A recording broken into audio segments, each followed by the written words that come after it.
Let's dive into SQL partitioning, a technique used to divide large datasets for better efficiency. This can help manage and query large amounts of data more effectively. SQL partitioning is a database optimization technique that involves dividing large tables into smaller, more manageable pieces called partitions. Each partition can be accessed and managed independently, while still being part of the same logical table. Consider a large table without partitioning. It contains all the data in one place. With partitioning, the table is divided into several smaller parts, based on a certain criteria. For example, we are partitioning by date, so we will have one partition for each month. Partitioning offers several key benefits. It improves query performance by allowing queries to access only the relevant partitions instead of scanning the entire table, which dramatically reduces execution time. It also leads to better maintenance, as operations like backup, restore, and index rebuilds can be performed on individual partitions with minimal impact. Partitioning enhances scalability, making it easier to manage growing data volumes by adding new partitions without affecting the overall table structure or queries. Finally, it allows for efficient data archiving, where you can quickly archive or purge old data by simply removing entire partitions instead of deleting individual rows. There are several types of SQL partitioning methods available. First, range partitioning divides data based on ranges of values, such as date ranges or ID ranges.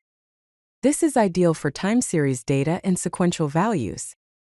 Second, list partitioning divides data based on discrete values like regions or categories, and is perfect for categorical data with known distinct values.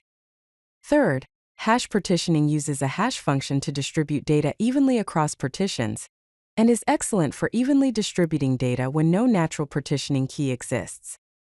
And fourth, composite partitioning combines multiple partitioning methods, such as range plus hash. This provides more granular control for very large tables with complex access patterns. Here are the steps to implement range partitioning. First, identify a suitable partitioning column, ideally with monotonically increasing or date-based values. Second, determine appropriate partition boundaries based on data distribution. Third, create a partition table with partition definitions. Fourth, set up automatic partition maintenance for future data. This step is optional. And fifth, monitor partition usage and optimize query patterns. This code creates a sales data table partitioned by transaction date.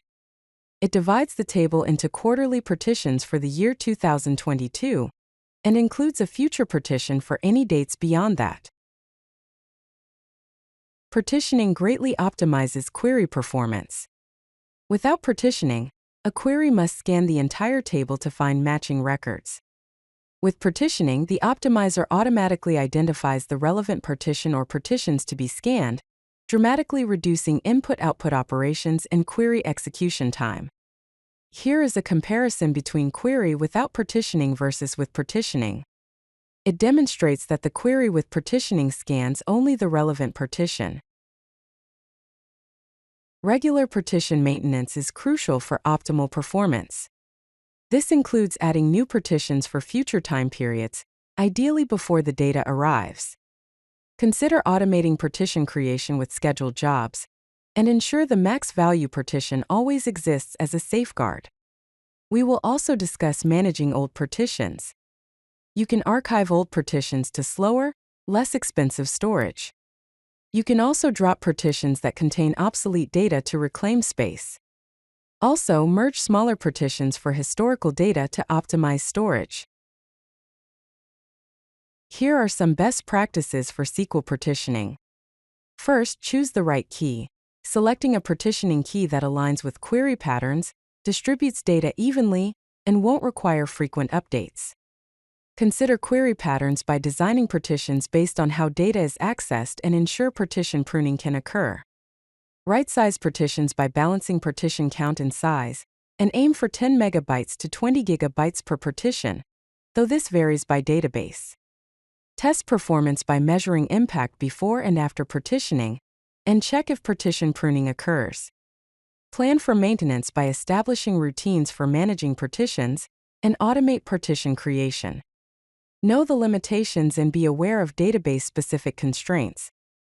SQL partitioning is a powerful optimization technique that can dramatically improve performance, maintainability, and scalability of large database tables when implemented correctly. If you like this video, hit that like button and don't forget to subscribe. Visit codelucky.com for more such useful content.